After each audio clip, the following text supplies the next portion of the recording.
Welcome to Nasdaq Trade Talks. I'm Jill Malandrino, Global Markets Reporter at Nasdaq. Joining us remotely is Dave Weisberger. He's the CEO of CoinRoutes. We're going to take a look at markets without any halts or circuit breakers relative to traditional markets. Dave, it's great to have you with me as always. I wish we were in studio, but sure, it's not bad, coming from the beach house remotely in these unprecedented times. I'll take that any day.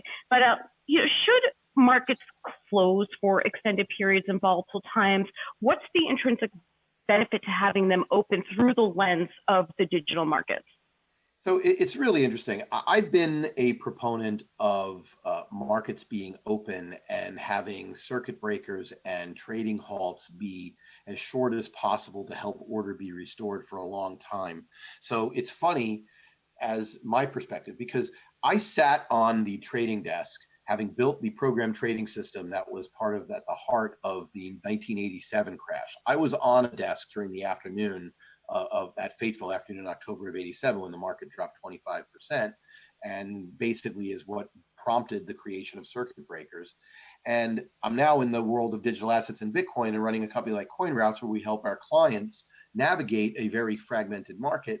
And Bitcoin essentially suffered its moment March 12th. Where there was, a very large crash, which we can talk about later. The reality is when markets are closed, they create fear. People are afraid, and it actually magnifies potential issues. That said, certain moves can be too fast, and when moves are too fast, the liquidity in markets simply doesn't have enough time to adjust to what the new reality is.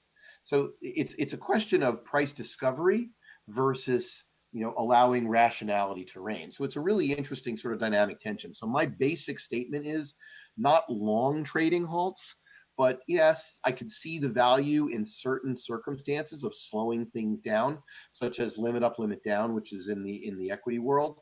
But the reality is the other problem is when you have circuit breakers, they become a target and people tend to shoot for them. So they become self-fulfilling prophecies. Particularly, you notice this in the futures markets around the world, particularly in the S&P. If 7% becomes a target and people try to get it there, once it starts getting close, it almost always hits there. So it's really an interesting dichotomy that you face. But digital assets being 24/7 introduces a totally additional thing, right? Not everyone's awake, and there are periods of time when liquidity is just generally lower and news flow happens whenever, right? Sometimes there are market making news flow like we've seen during this crisis when markets were closed, and then you had to wait for the open, and the open was where most of the volatility was. That's not necessarily that good. It's better to stretch volatility over a period of time if you can, because it allows that price discovery idea to go on. Yeah, and that's an interesting point that you make there. Let's pull up our first slide. This is where we're looking at the Bitcoin crash of it was Thursday, March 12th, I believe. Yeah. So basically, this is a really interesting situation because what happens is you have a market event. Now, we know what was happening in the market event. There was mass panic going on. Now, understanding Bitcoin's correlation to the S&P's correlation to you name that asset started to approach 1. But what happened here is as the markets around the world were free falling, you have another problem in the world of digital assets, which is outside of the United States, there is a ton, and there was the best estimate I have is somewhere north of $1.5 billion of leverage that was wiped out in the space of an hour. Now, what do I mean by that? Outside of the US, there are derivative markets that trade what are called perpetual swaps or futures, where people can trade with as much as 50 or even more leverage, times leverage, reminiscent of the world of stock trading before the rules that came in, post Great Depression. Anyone who ever reads Reminiscences of a Stock Operator, which is a phenomenal book, I think I've told you about this more than once on our calls, they actually talk about people who trading on 50 times leverage. 98% leverage is 50 times.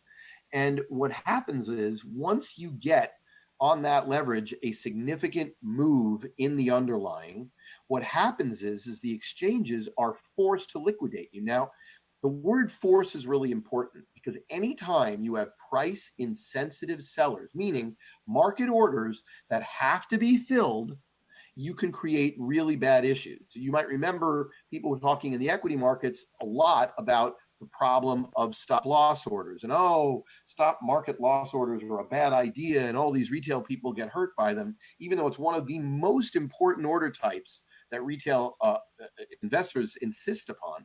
But the problem with stop loss orders, just like liquidations are, when it's triggered, they have to be filled. And if it gets triggered at a time when there's no liquidity, you can have a serious problem. So you see this vertical line going down. And what you're seeing here, and this is it's kind of interesting, what you're seeing is an absolute collapse in the bid.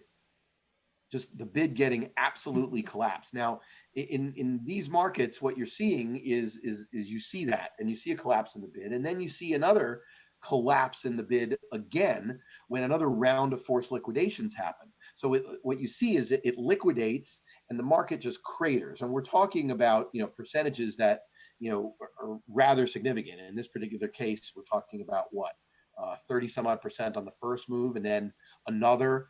It adds up to a 50%, but another 35% on the second move. But in both cases, what you had is selling starts and the liquidity isn't there. Now, why is this important? It's because of the way order books work. Electronic order books, and I don't care what asset it's in, it's true everywhere, has much more liquidity near the best bid and best offer than it does as you go farther and farther away. Now, it turns out that Bitcoin, interestingly enough, has more liquidity away from than the best bid or best offer than equities, for example. In equities, there's almost no liquidity once you get a certain amount past it, and that's sort of by design because of the way things work in the equity markets. But in Bitcoin, there's some, but it's still, as you go away, just to put it in perspective, every 1,000 Bitcoin caused like a 50% less liquidity on the next 1,000 Bitcoin for a fair amount. And so when that happens, the same sell order, the second one in, moves the market literally double, and the next sell order moves double that. And so you end up with these absolutely catastrophic fails because there's simply not enough time for the market to refresh. And that's what happened here. So you had this forced selling and nobody to buy.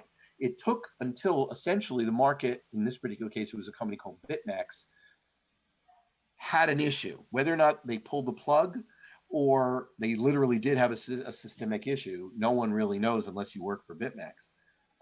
The fact is, when that happened and the forced liquidation stopped, the market immediately bounced because it had gone too far, and there were plenty of buyers at that level. And so that's kind of the point. Had there been a trading halt, the first leg down wouldn't have made a damn bit of difference. It would have ceased where it was, because you could see that.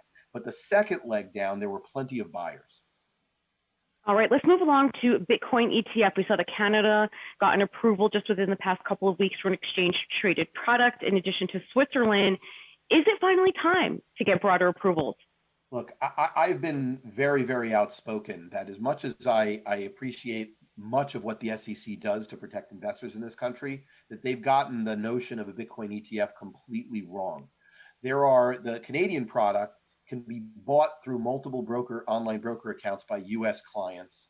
There is another product by Grayscale Investment Trust, GBTC, that can be bought by retail investors who want to get into Bitcoin. In both cases, those products are more expensive to a U.S. investor than a local Bitcoin ETF would be. And in the case of the Grayscale product, significantly less risky a Bitcoin ETF would be because it doesn't have premiums or discounts. So just on a straight up investor protection point of view, for people who want to buy the asset, they now are being forced into less safe and more expensive assets because the SEC has been pretty stubborn about not liking the asset. But that genie's out of the bottle. I mean, frankly, there are listed options, right? And there are futures. So people can buy and get exposure to Bitcoin without actually buying physical Bitcoin. So the SEC's notion that somehow this is them giving a flag of approval, it doesn't make any sense anymore because the clients can do it. Particularly when you look at the financial crisis that we've just gone through. How many levered ETFs caused enormous issues, either going to zero in certain cases, or just trade with incredible volatility that makes Bitcoin's volatility look not very bad, right? It's like it's really hard to understand. The only thing I can see is that, frankly, it looks like the chair doesn't believe in a purely digital asset as having any value, and therefore he's allowing his own bias to creep in. And that's wrong, because the SEC is supposed to deal with the structure of the market, not picking winners and losers. All right, Dave, great to catch up with you as always. Thanks so much for joining us. Thanks, Jill. All right. Stay safe. And thank you for joining me on Trade Talks. I'm Jill Malandrino, Global Markets Reporter at Nasdaq.